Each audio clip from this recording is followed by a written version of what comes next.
April 12th, 1945. A shocked nation mourns the death of President Roosevelt.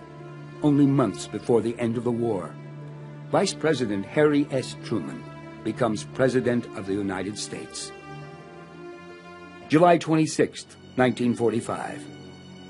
On Tinian Island in the Marianas, a B-29 bomber named Enola Gay, piloted by Colonel Paul W. Tibbets, Jr., awaits secret orders. August 6th, 1945. After Japan refuses to surrender, the atomic bomb, named Little Boy, drops on Hiroshima. August 9th. The second atomic bomb, named Fat Boy, drops on Nagasaki and brings the war to an end, ushering in the atomic age. August 10th. The unofficial news of Japan's surrender comes to Admiral William Bull Halsey on the Missouri. The crew is electrified. August 15th. President Truman announces Japan's acceptance of an unconditional surrender. That government by the Secretary of State on August 11th. I deem this reply a full acceptance of the Potsdam Declaration, which specifies the unconditional surrender of Japan. In the reply, there is no qualification.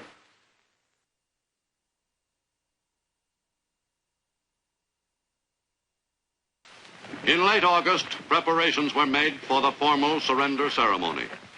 An excited Japanese harbor pilot was transferred to the Missouri from a ship alongside. On the Missouri, U.S. naval officers carefully studied the charts of Tokyo Bay, which the Japanese pilot had brought aboard. Every precaution was taken to be sure that the Big Mo would be guided safely through the channels to its berth in Tokyo Bay.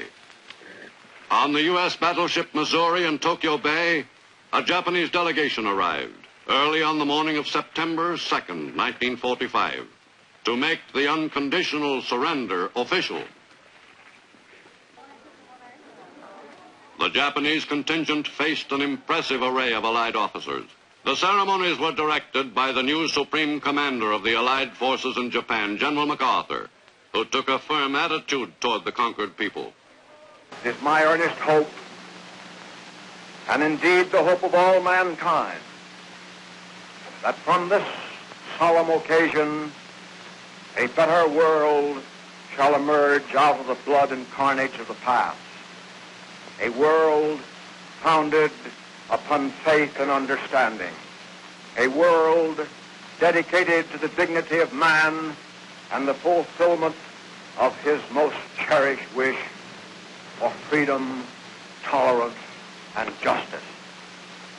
I now invite the representatives of the Emperor of Japan and the Japanese government and the Japanese Imperial General Headquarters to sign the instrument of surrender at the places indicated.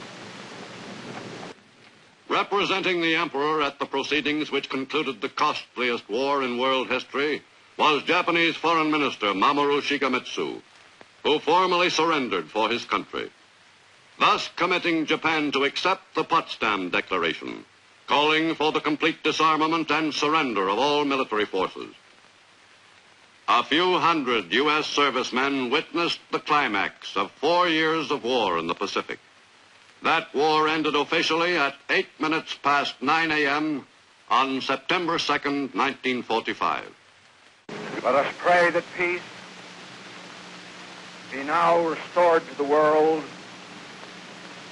and that God will preserve it always.